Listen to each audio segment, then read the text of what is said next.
నిన్న కళ్యాణ్ విన్ అవ్వడంతో కళ్యాణ్‌కి కూడా ఆ సంతోషం లేదు విన్ అయ్యానని. ఎందుకంటే అలాంటి టాస్క్ పెట్టాడనమాట బిగ్ బాస్. కళ్యాణ్‌కి ఇంక డీమన్ పవన్‌కి. సరైన టాస్కే పెట్టాడు. ఆళ్ళిద్దరికి సెట్ అయినట్టే టాస్క్ పెట్టాడు. అంటే అంత కష్టపడితే గాని క్యాప్టెన్ అవ్వలేరు అన్నట్టు బిగ్ బాస్ పెట్టాడనమాట. దెబ్బకి డిమోన్ పవన్ నడుమైతే నొప్పొచ్చేసింది. చాలా నొప్పొట్టింది. లేకపోతే డిమోన్ పవనే ఫస్ట్ వచ్చుదును అని నా డౌట్ అనమాట. కళ్యాణ్ కూడా చాలా ఎఫర్ట్ పెట్టి చాలా అంటే కళ్యాణ్‌కి ఏ నొప్పి రాలేదు కాబట్టి బాగానే ఆడాడు. కళ్యాణ్‌కి అలాంటి నొప్పొచ్చుంటే ఇంకా ఇద్దరు పడుకుని పోదును. బర్నీ గారు కెప్టెన్ అవుదునేమో. అది మ్యాటర్. అయితే డిమోన్ పవన్ నిన్న 100% ఎఫర్ట్ ఇచ్చాడు. ఇచ్చినా అంత హైప్ రాలే చూడండి. అంటే డిమోన్ పవన్ అంతలాగా ఆడాడు అన్నట్టు రాలే. ఎందుకంటే రీతు చౌదరి వల్ల. రీతు చౌదరి పక్కన ఉంది కాబట్టి డిమోన్ పవన్‌కి అంత అయ్యే రాలే. ఇప్పుడు కళ్యాణ్ సోలో ప్లేయరు.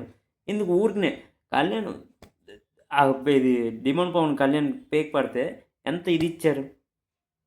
ఎంతమంది లేసారు. ఎలా పడతాడు, పేక్ ఎలా పడతాడు, పేక్ ఎలా పడతాడు డిమోన్ పవన్ అని ఎంతమంది చెప్పారు. చాలామంది చెప్పారు కదా! అదే అంత పెద్ద ఎఫర్ట్ ఇచ్చినప్పుడు ఎవరు ఏం చెప్పలేదు. రీతు చౌదరి వాళ్ళు. అది. మీరేమనుకున్నారో కింద కామెంట్ చేయండి.